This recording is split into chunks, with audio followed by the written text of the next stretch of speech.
Can you hear me? Oh, perfect. Yeah, I'm not used to these technology. Uh, First of all, apologies for having to be stuck with me. Uh, Pastor Daniel has been, we've known Pastor Daniel for about 6, 7 years, back when he was in Central Illinois, and a couple years ago, he said, I'm in this church in Open Door community, and I really want you to come visit us. Well, we live 10,000 miles away. And I said, okay, next time we come, we'll try to hook up and visit. Well, one thing after another happened. The most, like I say, last year, I think, I ended up coming, then I came to the United States in July, very briefly, for a conference. I thought, oh, maybe we can come then. Well, it didn't work. And then my mother passed away, and I rushed back for the funeral, and well, that's important stuff, but not able to come visit. So here we are.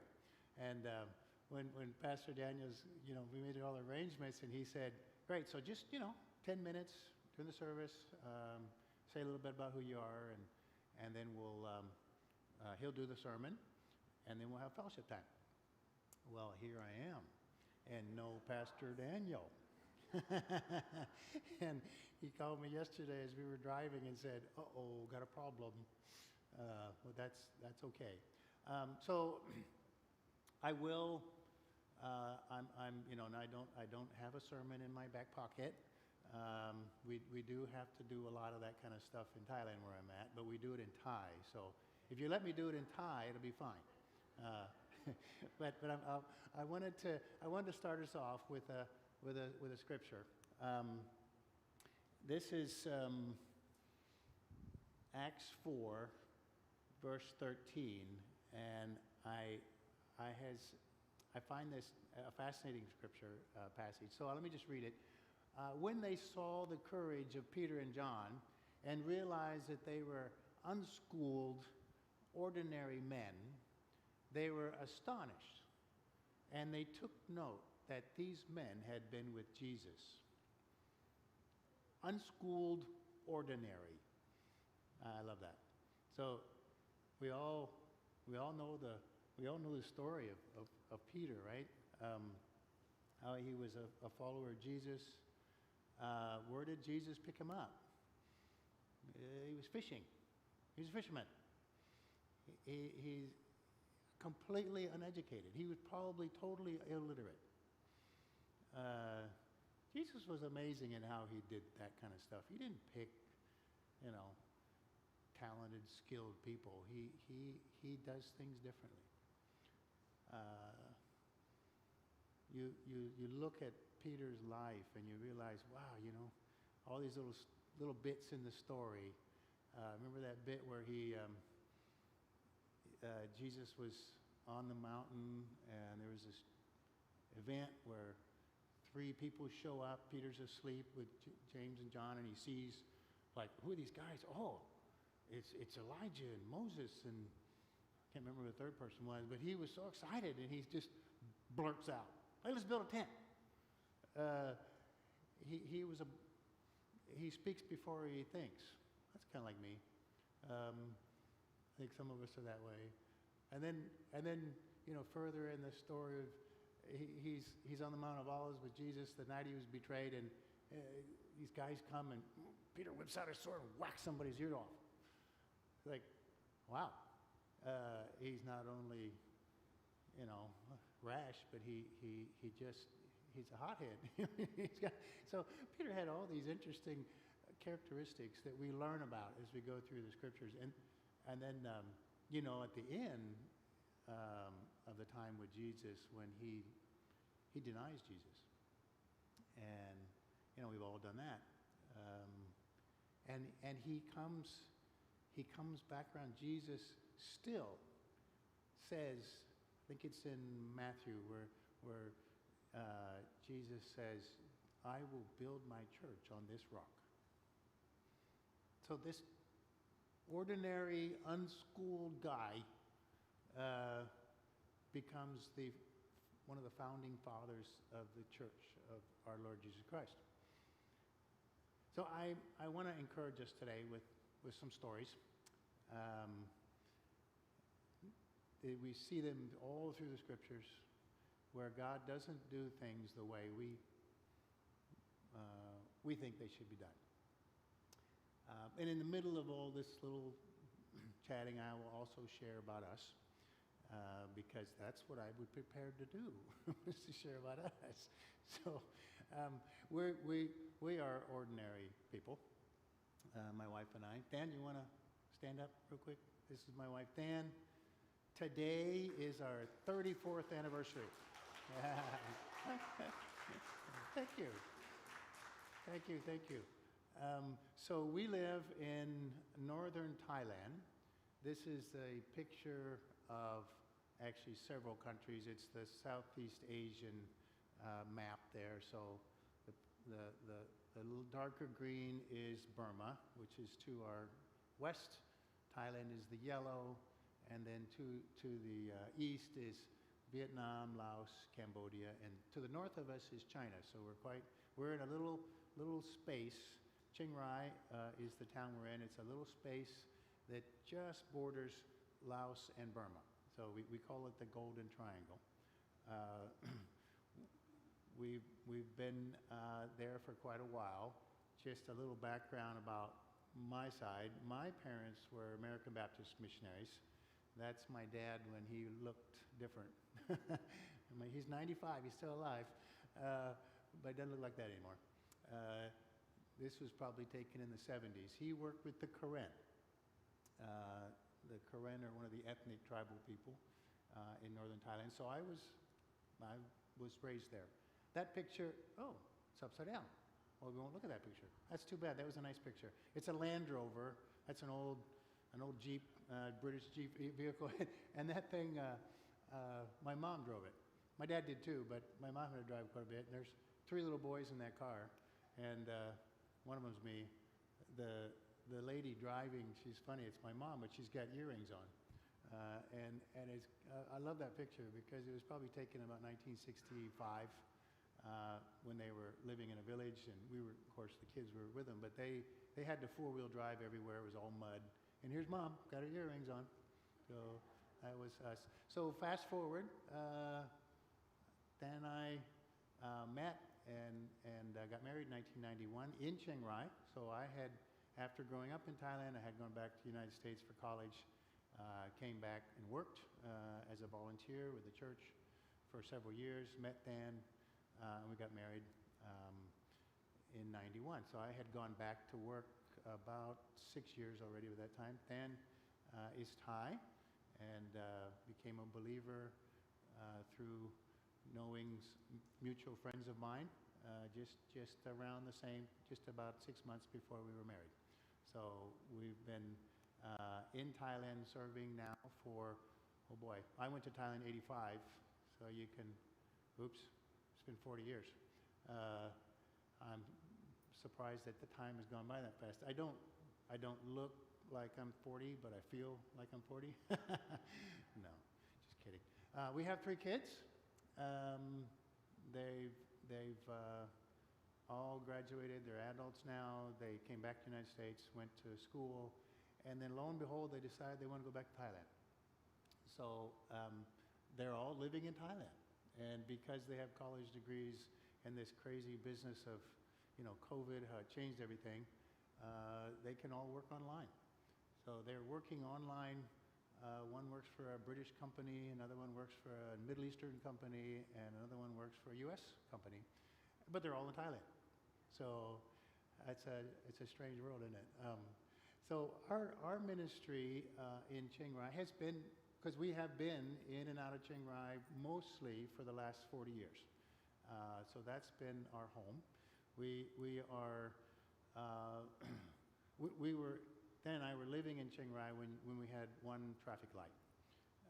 We now have bypasses and malls, and the whole world changes so fast, particularly in our part of the world where there hasn't been any war and conflict. Thailand has just really progressed.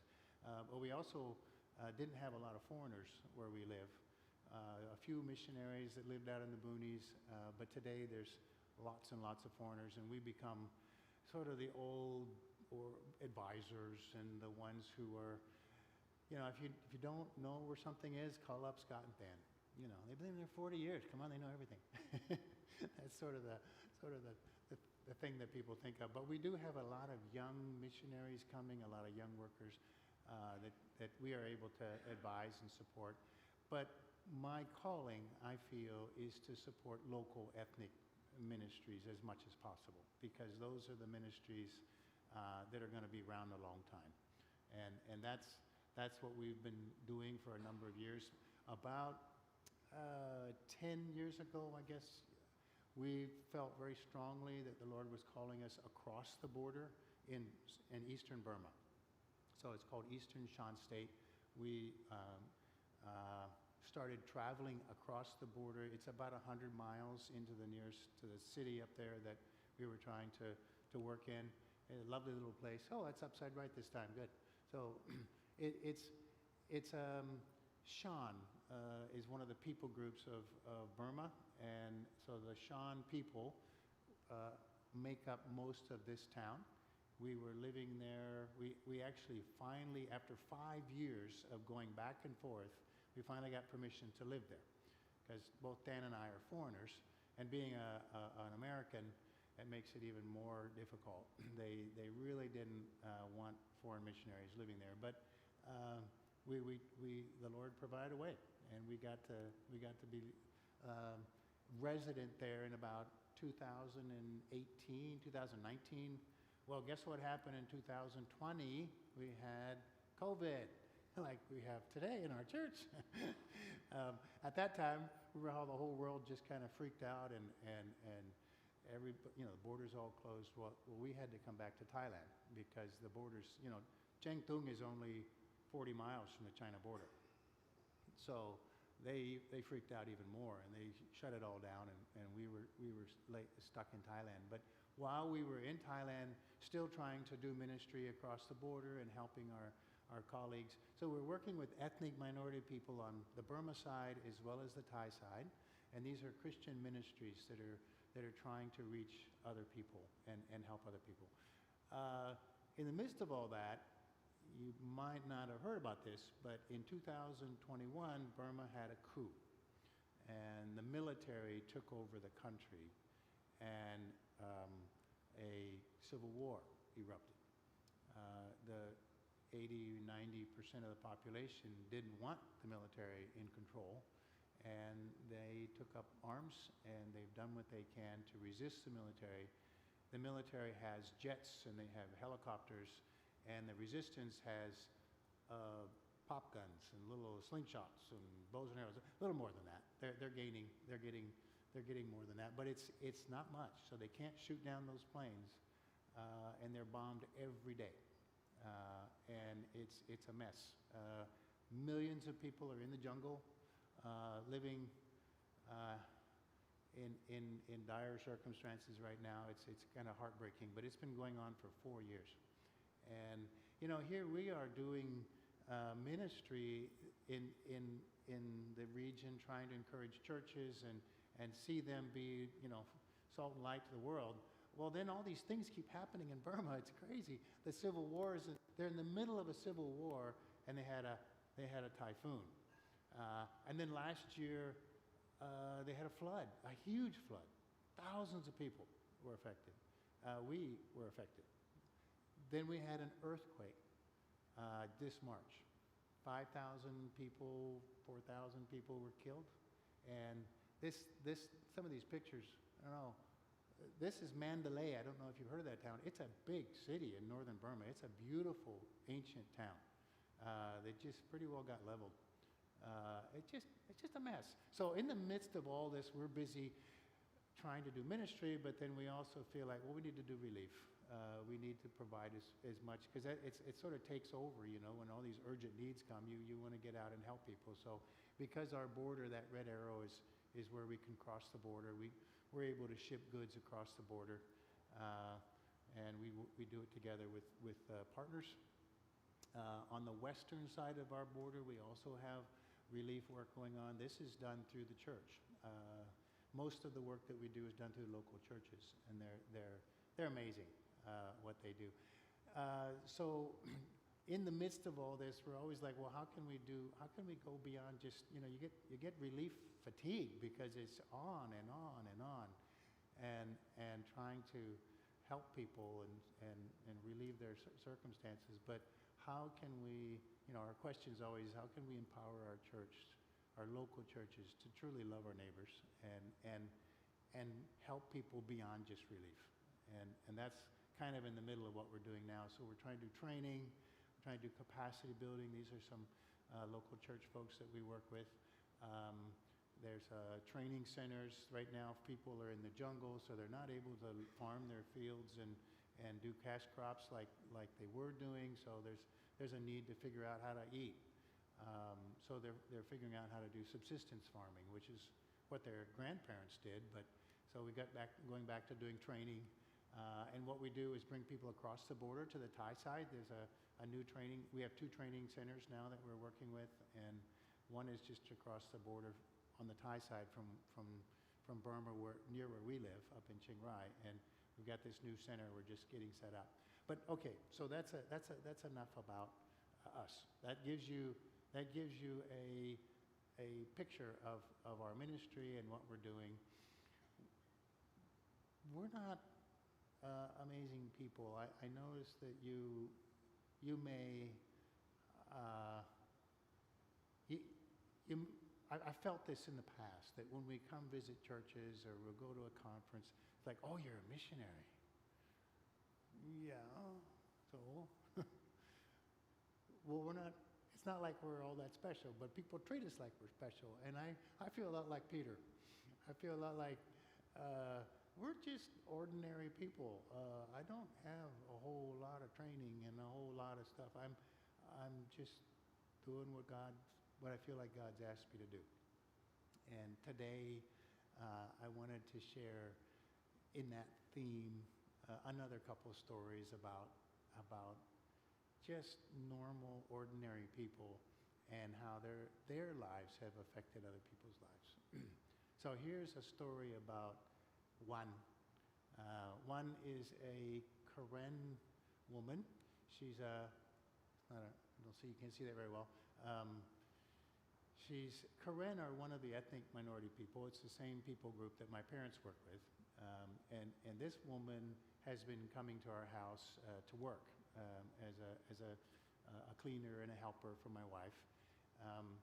And about 2 years ago, she started having these strange symptoms that she didn't know what they were about. And as she was explaining them to us, I realized that it was the same symptoms as a good friend of ours had who had lupus, who developed lupus. And as she went to the doctor, sure enough, they diagnosed her with lupus. And here, this woman is a single mom. She's got 2 kids. She has to physically work very hard to make ends meet. She's a farmer. She's a volunteer in the village as a public health person. She's also a cleaner and house help in the city. So she goes back and forth from her village into the city to work. She also has her farm. Whoops, did I do that wrong? And then here she gets lupus. Well, lupus is bad stuff. I mean, it's horrible. I mean, it started all with this. It's her body, I guess, starts to, her immune system fights against itself. And she started having lots of pain, lots and lots of pain, and these infections, particularly in her legs, where the infections would go deep in, and it got to the point where she could barely walk. So I think I have another picture of her leg. That's kind of this. It was all pussy and terrible. Well, it was just this last July. Dan and I came to the United States for a conference. She was staying in our house, had come from the village to stay in our house with her daughter, and she was in all this pain. It was a Thursday night. Friday morning, she has an appointment with the doctor who said, Okay, we're gonna do a checkup, but most likely we're gonna be talking about amputation because the infections had gotten so bad it was getting into her bones, and there was just no way they could stop it. So she goes to bed crying out to God, please help me. The next morning, 5 a.m., she gets up and she turns to her daughter and she hollers at her, wake up, look at me. her legs were healed.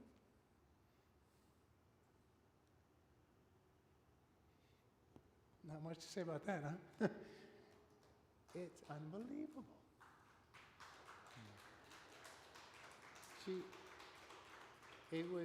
It had just completely reversed itself. You could, I mean, there was still, there was still scarring there, but it had healed up.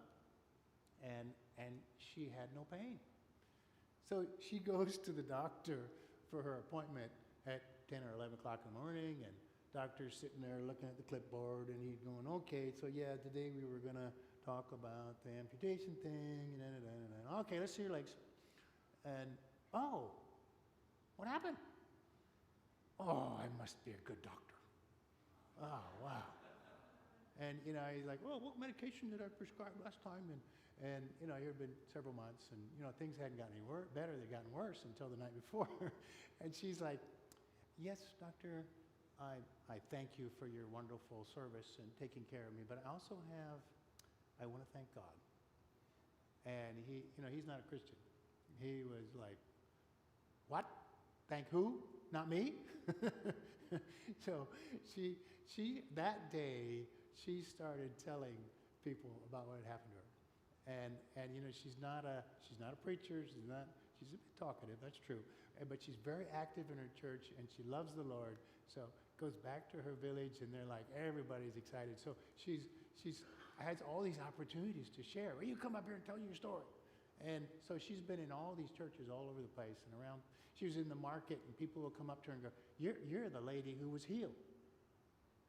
It's just like that story in the Bible. It's pretty amazing. One is just an ordinary person. She's uneducated, and the Lord has used her through her incredible miracle. And what's even exciting for Dana is like, that happened in my living room. Whoa. I mean, we weren't there, but the Holy Spirit came to my living room while we were away. So we're like, God is powerful. He's incredibly powerful. And he can use just ordinary people through the story of their lives to change. It's incredible.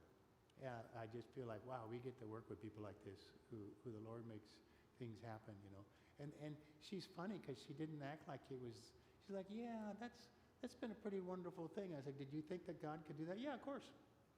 Yeah, God, there's a lady in my village, she had cancer and she was healed. So it's like the Spirit's moving and things are happening. We don't hear about it so much, but we know it's happening and the Lord is moving. This is another story about another woman. Today it's about women. I won't tell you a whole bunch more, but this will be probably the last story for you. Mi Jum is this lady sitting next to Dan. That's my wife in the red, and she's holding her boy. This was probably taken about 10 years ago. She was raised in Burma, and her family was not terribly poor, but there were 6 boys, and she was the only girl. And in her tribe, she's Aka, so not Karen, there's many different tribes. Aka is one of the tribal groups that Dan and I have known very well and worked with. This woman decided that she wanted to learn how to read and write. She was 18 years old and completely illiterate.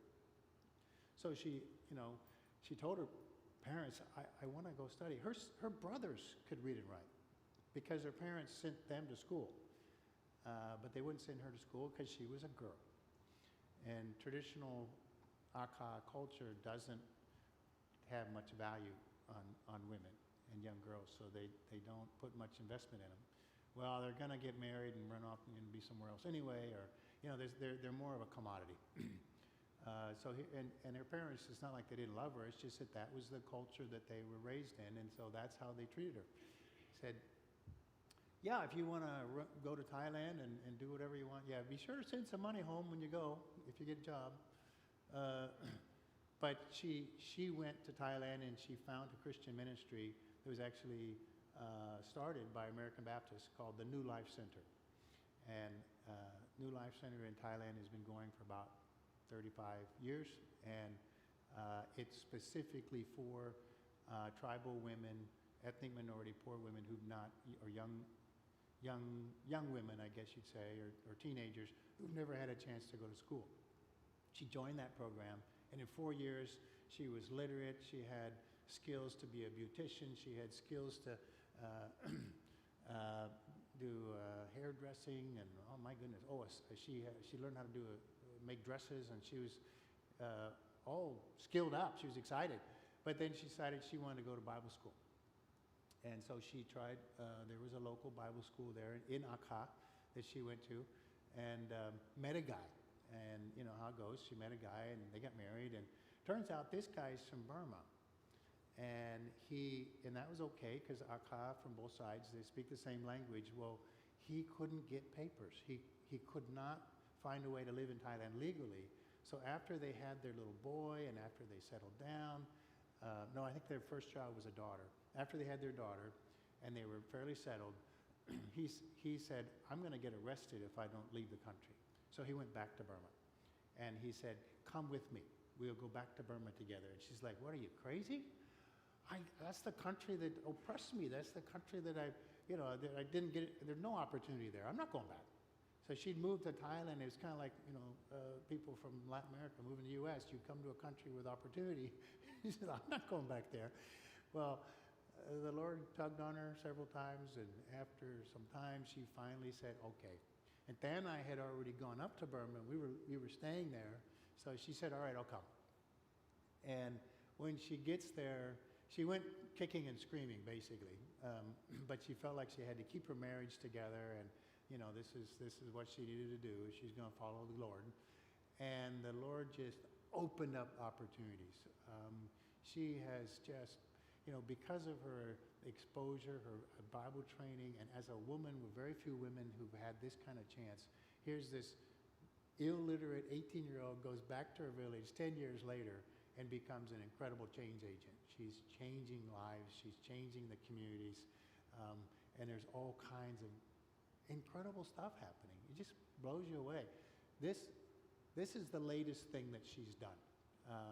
That photo there on the right, you can't see that, but she's standing with two young people, and one of them is a pastor who she, with the help of Dan and I, we helped through some scholarships, sent to Bible school. So this young man comes and he stays with her and her husband in their ministry, and then was able to get to Bible school, finish Bible school, and then go live out in the most remote village. It's already remote to get to Tengtung, it's 100 miles from where we cross the border. And 100 miles takes us 5 hours on a bus. So you can imagine. Well, from there it was 5 more hours out in the middle of nowhere. It takes a long time to get there. No electricity, very poor roads. Well, when he gets there to this village, and there's a little church there, but there's no school. And because of their mentality and their thinking that, you know what, if God gives us the opportunity, our church can start a school. So they did. They gathered resources, they got support, a little bit of support from the outside, but they trained some local women to be teachers. It was just amazing. So it's one of her girls that went up there to start teaching. And this last April, they had a big opening celebration, just opened their first school. You wouldn't believe what one illiterate person can do to change the world, and how it just changes and impacts people around them. I think it's probably been 10 or 20 villages now that have seen change just because of one person who goes back. She has no resources. It's just all about what she has in her heart. And God's used her, given her opportunities, so she's going to serve others and do the same. So, my encouragement for you today is we're all ordinary. I know some of you might be geniuses or extremely gifted, but most of you are like me, not. But you know what? Every single one of us is special.